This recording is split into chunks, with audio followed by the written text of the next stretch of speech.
தேவனுக்கே மகிமை உண்டாவதாக. கர்த்தர் தருகிறார். கர்த்தர் ஞானத்தை தருகிறார். அவர் வாய் நின்று அறிவும் புத்தியும் வரும். அவருக்குள் ஞானமும் அறிவும் போன்ற பொக்கிஷங்கள் அடங்கியிருக்கிறது. அவரே தேவனால் நமக்கு ஞானமும் நீதியும் மீட்பும் பரிசுத்தருமானார். நீதிமொழிகள் 2:6. ஏசாயா 11:2 சொல்லுகிறது, ஞானத்தையும் உணர்வையும் அருளும் ஆவியை அவர்தான் கொடுப்பார் என்று. கர்த்தர் தமக்கு பயப்படுகிறவர்களுக்கு ஞானத்தை கொடுக்கிறார். கர்த்தருக்கு பயப்படுதலே ஞானத்தின் ஆரம்பம். நீதிமொழிகள் 1:7, நீதிமொழிகள் 9:10, நீதிமொழிகள் 15:33, சங்கீதம் 110:10, யோபு 28:28. இதோ ஆண்டவருக்கு பயப்படுவதே ஞானம். கர்த்தர் நல்லவனுக்கு ஞானத்தையும் அறிவையும் கொடுக்கிறார். தேவன் தமது பார்வைக்கு நல்லவனாய் இருக்கிறவனுக்கு ஞானத்தையும் அறிவையும் இன்பத்தையும் அளிக்கிறார். பிரசங்கி 2:16.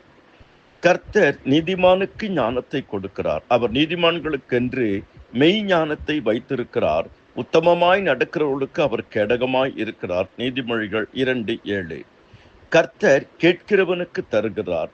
உங்களில் ஒருவன் ஞானத்தில் குறைவுள்ளவனாய் இருந்தால் யாவருக்கும் சம்பூர்ணமாய் கொடுக்கிறவரும் ஒருவரையும் கடிந்து கொள்ளாதவருமாக தேவனிடத்திலே கேட்க கடவன், அப்பொழுது அவனுக்கு கொடுக்கப்படும்.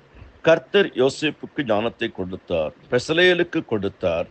கர்த்தர் தானியேலுக்கு கொடுத்தார். யோசுவா சிரசின் மேல் ஞானத்தின் அபிஷேகம் இருந்தது.